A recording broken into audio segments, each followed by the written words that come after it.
আপনি নকলবাজ, ধড়িবাজ, ধান্নাবাজ। সুতরাং আমিও তাই হতে পারি। আপনি মনে করবেন না যে আমি হতে পারি না। আসুন আমার সঙ্গে বাংলা লিখুন, কমপ্লিট করুন, আমার সঙ্গে ইংরেজি লিখুন, কমপ্লিট করুন। আমি খোলা ময়দানে স্টেডিয়ামে ডাকতে চাই। শেখ হাসিনা ওয়াজেদ মিয়া, আপনার পুরো নাম এটা। মিসেস মিয়া, আপনি যেখানে থাকুন আপনি আসুন। কয়টা আপনি চান, আপনাকে আমি অনেক সার্টিফিকেট দিয়ে দেবো, নট এ প্রবলেম। বিদেশের দূতাবাসগুলো কি করে এই খোঁজগুলো নেওয়া। এখন এনআইডির কথা হচ্ছে। এনআইডি করতে গেলে কিন্তু একটা এনভয় অ্যাট লার্জ বা অ্যাম্বাসেডর অ্যাট লার্জ দিয়ে হবে না। আমি মনে করি যে যে সংস্কারগুলো চলছে দেশে, প্রায় একটা বড় সংস্কার হওয়া উচিত যে বিদেশের দূতাবাসগুলো কি করে এই খোঁজগুলো নেওয়া। এই যে এখানে যারা যায়, অ্যাম্বাসেডরগুলো করে কি, সেখানে গোয়েন্দা বিভাগের লোক থাকে, তারা কি গোয়েন্দাগিরি করে ব্রিটিশ গোয়েন্দাদের উপরে বা ব্রিটিশ সরকারের উপরে অথবা কি আমেরিকান সরকারের উপরে? তা নয়, তারা গোয়েন্দা করে আমার আপনার লিটনের উপরে। আমরা কি কাজ করছি? তাহলে কি লাভ হলো? আমাদের বাড়িতে খেয়ে দিয়ে আমাদের বসে চাকরি করে আমাদের উপরে গোয়েন্দা করার জন্য তারা ওখানে ভালো গাড়ি চালাচ্ছে। যে স্বৈর শাসক সম্প্রতি পালিয়ে গিয়েছেন, অনেক কাগজে পালিয়ে গেছেন, সব তো লিখতে চায় না, তারা লিখে তিনি ভারত গেছেন। কেন? সে প্রশ্ন উত্তর তারাই জানেন। আচ্ছা, ডারহামে একটা বঙ্গবন্ধু চেয়ার করা হয়েছে এবং শেখ হাসিনাকে একটা ডক্টরেট উপাধি দেওয়া হয়েছে। আমি মনে করি, আমার দৃঢ় বিশ্বাস, আসলেই তিনি কিন্তু বাংলা লিখতে পারেন কিনা আমার সেটাও সন্দেহ আছে এখন। কিন্তু অত্যন্ত অশিক্ষিত একটি পরিবারের সন্তান, বলতেই হবে আমাকে। এবং সেজন্যই তিনি এতগুলো ডিগ্রি অর্জন করেছিলেন। তিনি দেখাতে চেয়েছিলেন তোমাদের সবাই চেতে আমি শিক্ষিত, তোমাদের একটা পিএইচডি থাকতে হবে।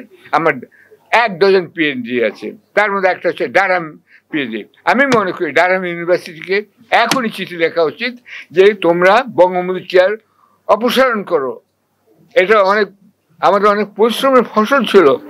91 হাইওয়ে হিলে আমরা ইস্ট পাকিস্তান হাউস করেছিলাম, কারণ আমাদের স্বপ্ন ছিল ইস্ট পাকিস্তানকে স্বাধীন করতে হবে। সেইটা হয়নি।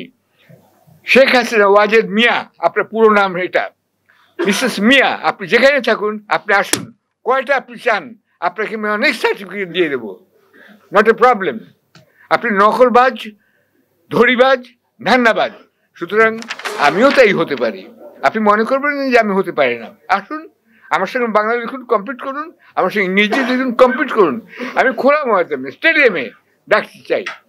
ইউনূস সাহেব কিন্তু একটা কথা ভালো বলেছেন যে উদ্যোক্তা হতে হবে। ইউনূস সাহেব নিজে কিন্তু উদ্যোক্তা। তার অন্যান্য গুণ বা গুণের অনুপস্থিতির সঙ্গে আমরা এখনো পরিচিত হইনি, হয়তো আস্তে আস্তে হব। সো ফার সো গুড যে তিনি কতগুলো জিনিস উদ্ভাবনী করার চেষ্টা করছেন এবং বলছেন যে উদ্যোক্তা হতে হবে। কেন 15 বছরের মেস 15 মাসের সমাধান সম্ভবপর নয় এবং সরকারের পক্ষে এত চাকরি দেওয়া সম্ভব নয়। সুতরাং আমার অনুরোধ, আপনারা এই সরকারকে সময় দেবেন। আমার পকেটে কিন্তু আছে, টুঙ্গিপাড়াতে যেটা হয়নি কিন্তু যেটা সিরিয়াতে হয়েছে, এখানেই আছে যে কি করে সেখানে আসাদের বাবার কবর থেকে কফিন তুলে কফিন পোড়ানো হচ্ছে। সেই ছবি আশা করি আপনারা লালগড়ে দেখতে পারবেন, আপনাদের দেখিয়ে দেবো। যেমন এমবাসিগুলোকে প্রত্যেকটাকে তাদের মান্থলি রিপোর্ট দিতে হবে, তোমরা কত খরচ করেছো, কত আয় করেছো, এই দেশ থেকে কত ব্যবসা তোমরা বের করেছো, কত করে ট্রাক্টর গাড়ি বিক্রি করছো, নিশ্চয়ই পাঠাতে হতো এখান থেকে জাপানে, তবেই আজকে জাপানিজ এমবাসি হয়েছে। এটা বুঝতে হবে। এমবাসি করলেই হবে না। এনআইডির জন্য একজন লোককে আমরা ঘুরে বেড়াতে দেখলাম, হবে না। এখানে এমবাসিতে আমি মনে করি এনআইডি ডিভিশনই করা উচিত। কেন মনে রাখতে হবে, এই যে দ্বিতীয় প্রজন্ম আসছে, এরা বাংলাদেশের প্রতি কিন্তু যে খুব মায়া মমতা থাকবে এটা নয়।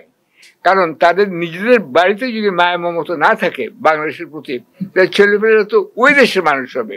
একজন আমেরিকার জন্ম হলে সে একজন আমেরিকান হবে, ব্রিটিশ জন্ম হলে ব্রিটিশ হবে। আমার ছেলেমেয়েরা তা হয়নি। তার কারণ আমি নিজে বাংলা লিখি, বাড়িতে বাংলা বলি, স্ত্রীও বলে, আর আমরা দুজনে বিবিসিতে কাজ করতাম। তা আমাদের পরিবেশটায় সবসময় অ্যাংলো বেঙ্গলি ছিল। ইংরেজিও বলছি, বাংলাও বলছি। সুতরাং আমার ছেলে বাংলাও বলে, ইংরেজিও বলে। লিখতে পারে, অতটা ভালো পারে না।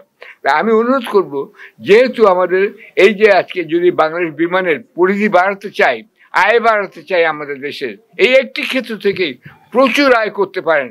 ভেবে দেখুন, থাই এয়ারলাইন্স, সিঙ্গাপুর এয়ারলাইন্স এবং আপনার যে টার্কিশ এয়ারলাইন্স, এরা যে করেছে সেটা কিন্তু আপনার মনে রাখতে হবে।